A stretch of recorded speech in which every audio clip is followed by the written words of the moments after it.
کہ سر اسموک جو ہے ہم نے اس کے اوپر اس کو ٹچ نہیں کیا اس ہفتے زیادہ، لیکن پتہ یہ چلا ہے سر، اور میں بڑا مختصر سی اس خبر کو کروں گا کہ پتہ یہ چلا ہے کہ سر انسان اور ہم سب جو ہیں وہ تو متاثر ہوتے ہی ہیں اسموک سے. لاہور زو سے سر بہت بڑی سپورٹ ملی ہے سر، اینڈ میں سوری میں اس کے اوپر ہنس پڑا، بٹ سر جانور جو ہیں وہاں پہ وہ متاثر ہونا شروع ہو گئے اسموک سے. ان کو پھیپھڑوں کا مسئلہ اور دیگر بیماریاں جو ہیں وہ بتائی جا رہی ہیں، اور یہ تو ہم نے کبھی اس طرف سوچا ہی نہیں.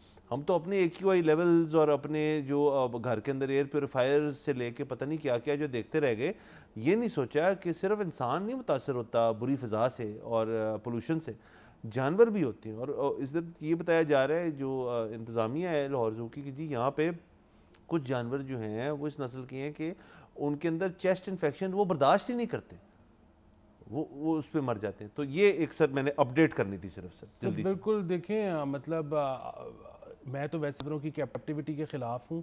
میرا تو خیال ہے اب سکرینز کا دور ہے. اب آپ افریقہ کے اندر رہنے والا ایک نایاب جانور پرندہ اپنے موبائل پر دیکھ سکتے ہو. آپ کو فزیکلی دیکھنے کی کیا ضرورت ہے؟ بالکل ٹھیک ہے لاہور زو غریبوں کے لیے ایک بہت بڑی انٹرٹینمنٹ ہے، لیکن وہ جگہ وہ انفراسٹرکچر آپ کے پاس موجود ہے. اسی ٹکٹ پرائس پہ آپ سوچیں، دماغ لگائیں کہ ہم کیا نئی انٹرٹینمنٹ دے سکتے ہیں. باقی اگر کیونکہ دیکھیں نا جانور ایک جاندار چیز ہے، اگر وہ متاثر ہو رہی ہے کیونکہ یہ شہر ان کے لیے فٹ نہیں رہا اور آپ نے وہاں پر ان کو پھر بھی رکھا ہوا ہے، تو پھر اس کی ذمہ داری آپ پر ہے. مطلب اگین یہ ایک ایسا سوال ہے، کسی جانور کو میری وجہ سے کچھ ہو جائے تو میں یہاں پر بھی دیندار ہوں اور میں پھر آگے بھی دیندار ہوں. سبسکرائب کریں اور بیل دبائیں تاکہ کوئی خبر رہ نہ جائے.